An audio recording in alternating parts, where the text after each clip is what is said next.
Hey folks, welcome back. So yeah, I did spend a few minutes away, and then I did want to verify something. The in-flight box is where your units go. So for example, this one had a dash and nothing happened to it. It just goes here, and you always preserve whether it got reduced or not. That makes a difference, and this is just brutal to already have -3 points. But it is what it is, and we are at the stage where this guy's getting ready to bomb now. So he has a 6, and then we go to what's called the bombing table. And we're gonna roll a die, and then here you can see the bombing strength is a 6. And so we're gonna roll a die based on the strength of a 6. It was, that's interesting, it was a 5. So why would it go up after he's reduced? Although this was a 5 and then it became a 3. You know what? That's the bombing strength. This number on the left, not the one on the right. That 5 is for the combat, air-to-air combat. And so the 6 makes it worse. But going from, I'm sorry, I almost knocked over the camera. So this goes from a 5 down to a 3. It's a 3. So we're gonna roll a die. Let me do that. I rolled a 5, which is actually good for them, bad for us. And then you can see a 3 down to a 5 is 1 damage to the target. And then there's a column shift. If there's no bombers intercepted, it goes 2 columns to the right. If bomber grouping, if there was any patchy or broken clouds, it shifts left, but it doesn't. So 1 damage point, we take another victory point loss. So we're now at -4. So we're having an awful start, and then we basically do 1 damage. Now it's for radar, 1 or 2 points. It gets a light damage marker. So that radar is officially out of service for the rest of the day, but it will repair at the end of the day. So we come out here and we put a light damage marker there. Okay, so then this bomber goes to the in-flight box, and so does this, and then we'll resolve that in a second. So that was the first raid. And what's interesting is, for full transparency, I did the first raid of the day, and I used the exact same cards. So I just reset the game back to the beginning. And I have a completely different outcome now than I did the last time. And the biggest reason it's different is because of the weather. I had broken clouds, and so that drastically changed the game. I ended up getting no damage to anything. I damaged the crap out of the fighters, and I ended up having +2 victory points by the end of this first raid. Right now we're at -4, and we have 3 damaged units, and I had 0 damage in. So it's just really interesting how even with the same cards and knowing what event was coming and things of that nature, it turned out very different. Now, the one thing that I will say, when I was doing my patrols and all that stuff, I made the exact same decisions I did when I had no idea what was coming next.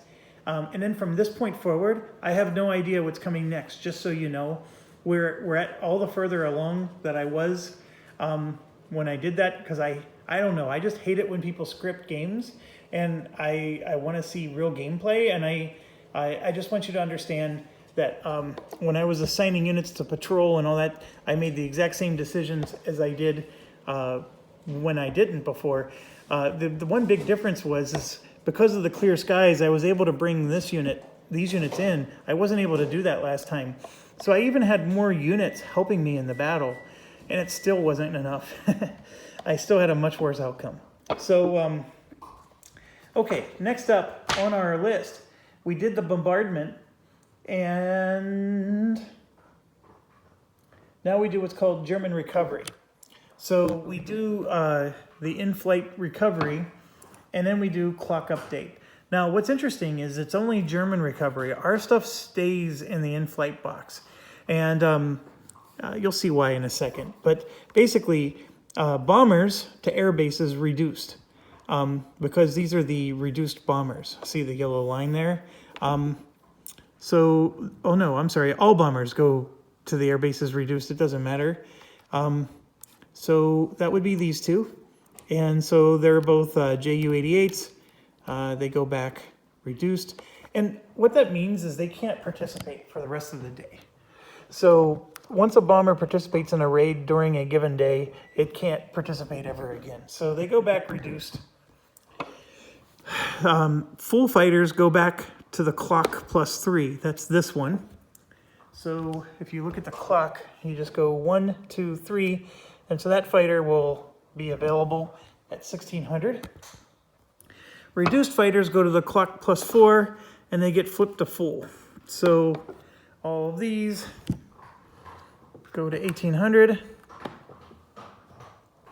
And then if there's insufficient clock time, fighters go to the air bases reduced, which is not the case here.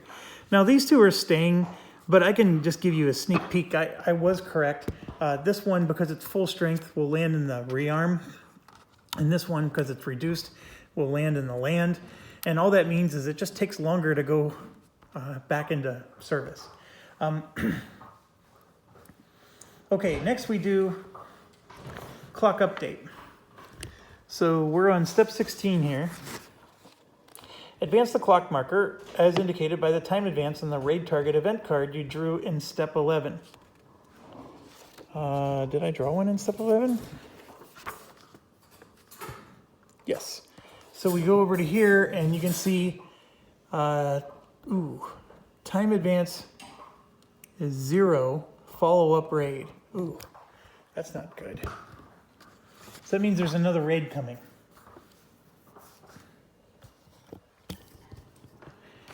If the clock marker did not advance, return to step 1 of the raid phase and generate a new raid target. So we're getting another raid right now. So step 1 of the raid phase is here. We don't have advanced warning. We get another raid target. So we have to pull the target card to get another target. So that's double whammy for us. So now it's going to be this one, the Luftwaffe 2 South. And it's Hornchurch. It's an airfield. Where is this Hornchurch airfield? Right here. It's a 611 Hornchurch is this airfield right here next to London. So this, by the way, where it says forward, it's a forward base. That's advanced rules, so ignore that. En route, it's only going to be 611. In range is 5-7 in London. I guess London does have the possibility of patrols. Strategic value of 3. Let's see. 5 and 6 are both active. So it's still cleared sunny skies. And then we got to determine major or minor. So they're going after an airfield. And you can see here that an airfield is medium. So I'm going to roll a 2. It was a strategic value of 3. And a 2, it's a minor raid. Okay, so let's move on. British detection, roll the die and consult the detection track. So let's go do that. I roll the die, I get a 1. That's not good. And since it's a minor raid, it doesn't get a +3. It is a follow-up raid, so it gets a +1, so that goes to a 2. And then we add the target observer core, which is a 4. So 2 + 4 is a 6. We're up to 6 right now. And let me just guide you through it.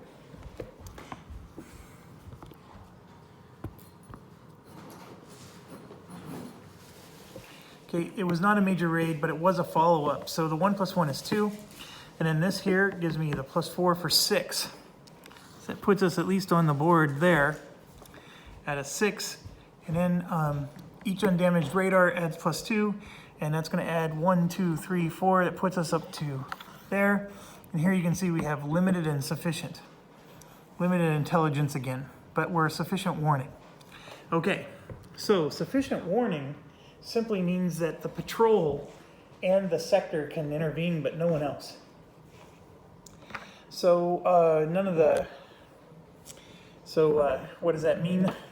That means 6-11, these three, even though they're not on patrol, because we have sufficient warning, they can intervene. But these adjacent areas cannot. And even if they were on patrol, they still could not. And how do I know that? Because it says under sufficient, squadrons patrolling and in sectors en route. That's it. So unless you were en route, nothing happens. So,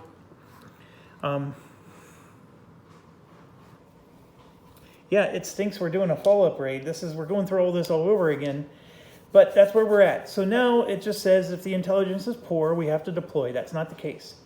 Then we draw a force card. So here's our force card. It's a minor raid. Do we have limited intelligence or accurate intelligence? Yes, we do. So the minor raid is a 1. If it was poor intelligence, it would be no raid. So we get a 1. And then we have, so only one air unit is going to be, the raid size is literally 1 unit. That's really interesting. Now there's some rules about limit here. Just give me a second. And this is Luftwaffe 2.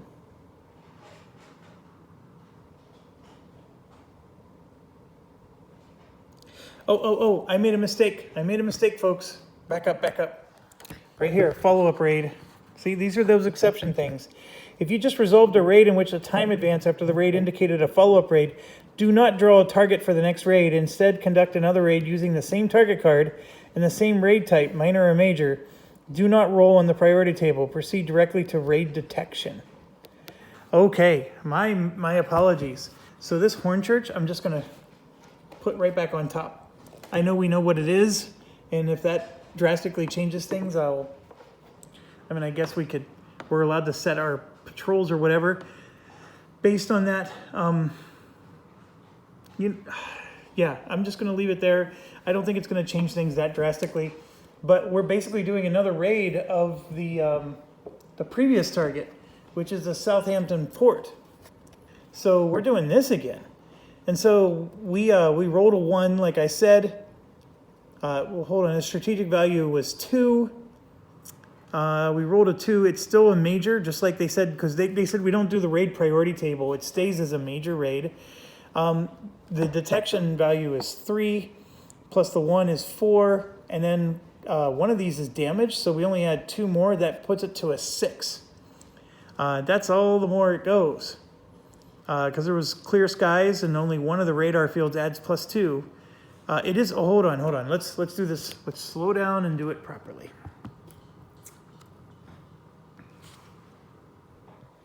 I'm just having issues with the camera focusing today, folks. I'm sorry about that. All right, so I rolled a 1. Okay, this says plus 3 if it's a major raid, so that puts us to 4. It is a follow-up raid, so that puts us to 5. Okay, then this adds 3 more because of the clear skies, so that puts us to 8, and we only had 1 undamaged radar, so that puts us to 10. So we have a late response and accurate. A late means the squadrons patrolling are the only ones that can intervene. We are in trouble, folks, because look at this. No one's patrolling.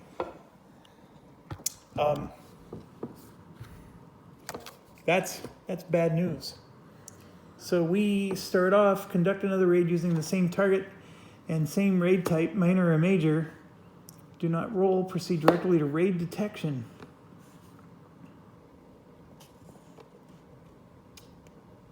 And so we have accurate intelligence.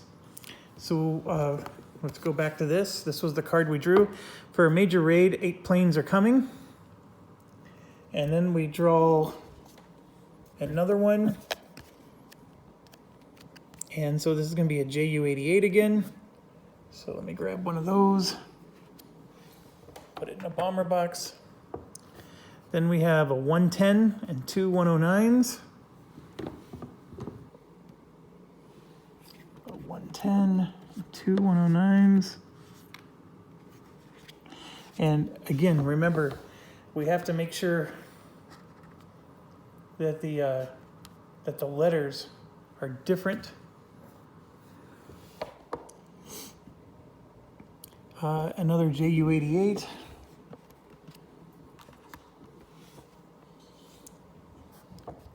And a 109 that's on channel patrol, a 110 and an HE-111.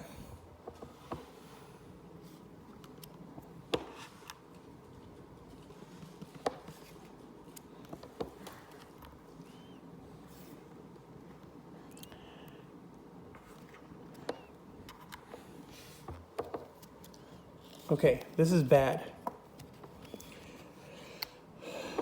All right, so that's our setup. So they got a whole bunch hunting. None of them are on escort, and there's 3 bombers coming in, and they're going after our port follow-up raid. We have nobody to intercept, because since we're sufficient, it's patrolling and in sectors. Actually, we do. We have, since it's in sectors, we have that 1 unit I left behind.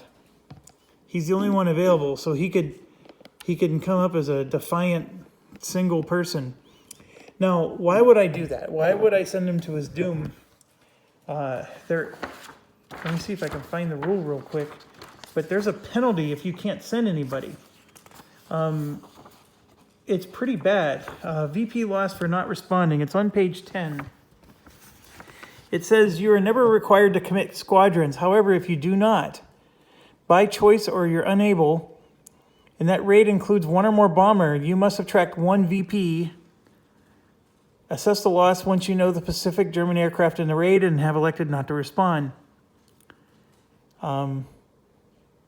Not responding also allows the raid to inflict greater bomb damage on its target. So I'll respond with 1 unit. I don't know if that's a bad thing. Yeah, it is. It's a very bad thing. This is 4 versus 1. That's not good at all. You know what? I'm going to lose the VP. Let's just do that. I don't want to lose that 1 unit. So we have to go to -5. Yeah, we're having a great game, aren't we? Okay, so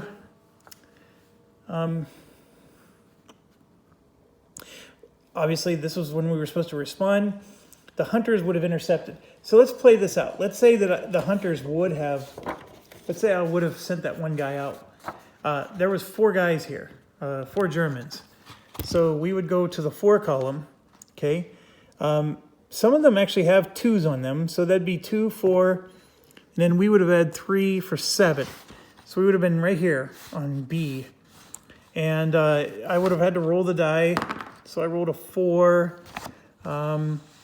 The British would have had a light loss, or abort. It would have been a light loss. I would have lost another victory point, and the plane would have been damaged. And then the Germans would have had an abort and a disrupted for a couple of theirs. 1, 2 of them. 1 would have aborted, 1 would have been disrupted, and that's it. And nothing would have happened to the bombers at all. So either way, we would have lost a victory point. And this was just, theoretical, just to test it out, because I've never played this before, and I just want to understand, like, the implications of my strategy decisions. And that wasn't too hard to test out. But I did not make that choice. These guys are going, there's nobody meeting them. This raid is going unblocked, if you will. So the hunter attacks, nothing happens. And then when nothing happens, they actually all fall into the close escort. I don't think it matters, but just from a rules perspective, understand that that's what happens to them. See, if there's no group in the HB, then the squadrons... if there's no squadrons, then the group goes to, they go to in-flight. It says it right there on the box. So they're all going to in-flight, like so. Completely undamaged, so they'll just end up on the clock. Okay, so now we keep going, and we do have to do, before we did that, we were supposed to do an approach event, so my apologies. Let's do that. Weather moves east, adjust the weather marker in the LF2 area to match LF3. Well, that's fine, they're both clear, so nothing there. Okay, now we do the approach for the target event. So we're doing Lion, flak, reduce all A bomber grouping. Well, that's actually quite good because we do have one here and he gets reduced like that. Okay, now we do squadron interception. There aren't any. Squadron attack. There isn't any. Bombardment. Okay, so as you can see here, it's 5, 10, 13.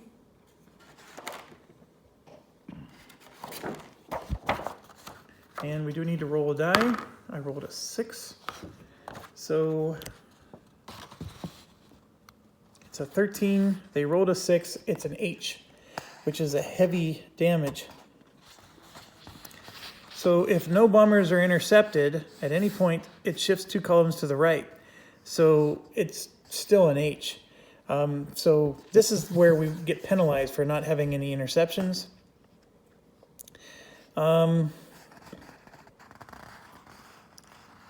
You can never shift more than 3 left or right. That's a rule that I will forget 100 times, but I'm saying it now just to let you know that I was aware of it, even though I'm a doofus. Okay, H is heavy damage. It's 3 damage points and subtract 3 victory points. So we're at minus 6, 7, 8. We're at minus 8 now. And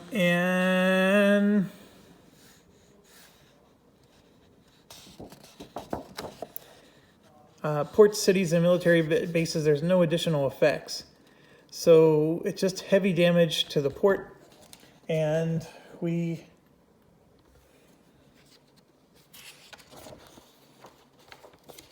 The rulebook has a really nice section that explains, like, if it's an airfield sector, if it's an industry, you know, these are the things that happen. And even the radar nets, because we had the 1 to 2 damage, we did light damage to the radar net. But what happened to us is we just got bombed at the port. So I know it's here somewhere.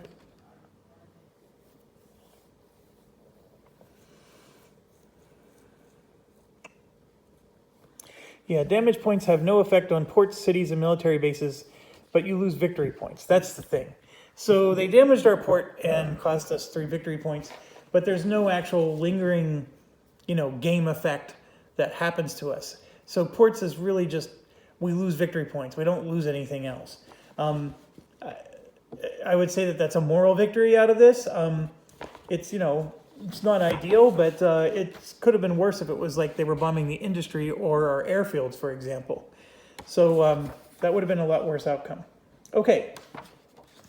So now that we resolved all of that, everything goes to the in-flight box as such. And then you're going to see that we're rinsing and repeating here. But eventually that time marker will move forward without another follow-up raid, I hope. And then we can see what happens after that. So, German recovery.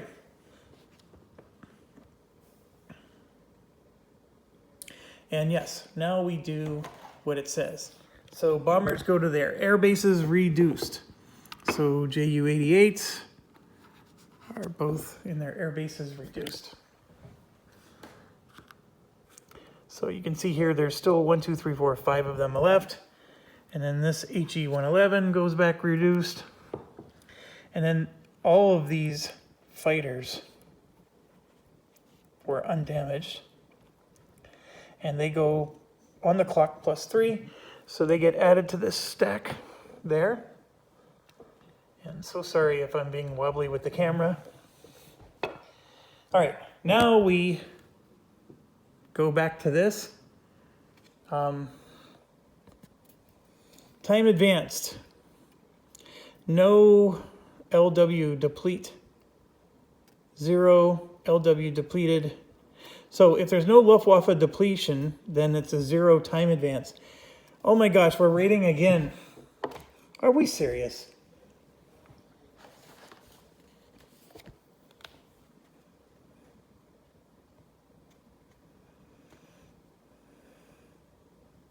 If the clock marker did not advance, return to step 1 of the raid phase and generate a new raid target. That's what I read wrong. Okay, so here. No time advance means new raid, okay? We had follow-up raid. See that? When you see the word follow-up raid, that means it's another raid on the same target. I hope that clears it up. So I was following the instructions for 0 time advance, which is what this other one was, but this is a 0 time advance with the keyword follow-up raid included. And so anyways, I know some of you probably already commented on YouTube, and now you got to go back and delete your comments or tell Jeff how awesome he is, because he figured it out. So now is when we do the new raid target. And so, yes, we are raiding again. This is getting a little crazy, to be quite honest. So we come here and we do more. Okay, so I wasn't expecting it to take this long. So I'm going to end this video, take a quick break, and grab something to drink. And we'll come back and we will be doing a whole new raid now, because the Germans are crazy and they're attacking us like mad. So thanks for watching and stay awesome.